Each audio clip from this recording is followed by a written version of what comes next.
ராமமூர்த்தி நகர் இந்து முன்னணி கிளை சார்பாக விநாயகர் சதுர்த்தி திருவிழா மாபெரும் கோலப்போட்டி அன்னதானம். திருப்பூரில் இந்து முன்னணி சார்பில் விநாயகர் சதுர்த்தி விழா கோலாகலமாக கொண்டாடப்பட்டு வருகிறது. அதில் ஒரு பகுதியாக ராமமூர்த்தி நகர் மெயின் ரோடு, குமார் நகர் கிழக்கு பகுதி இந்து முன்னணி சார்பாக விநாயகர் சிலை பிரதிஷ்டை செய்யப்பட்டு அதிகாலை கணபதி ஹோமம் நிகழ்ச்சியுடன் துவங்கியது.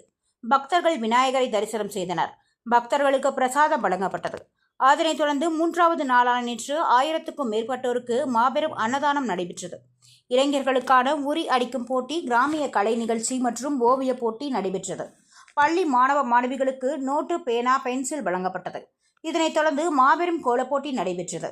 அரிசி மாவு, பீட்ரூட், கேரட் மற்றும் பூக்களால் பெண்கள் கோலமிட்டனர். இந்து முன்னணி மாநகர துணைத் தலைவர் சவுந்தரராஜன் தலைமையேற்றார்.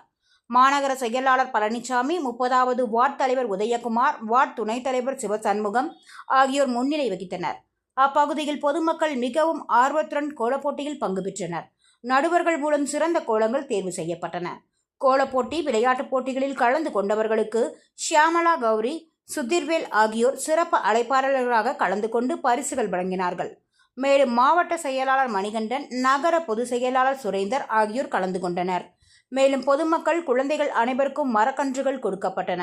பொதுமக்கள், பக்தர்கள் ஆயிரக்கணக்கானோர் கலந்து கொண்டனர்.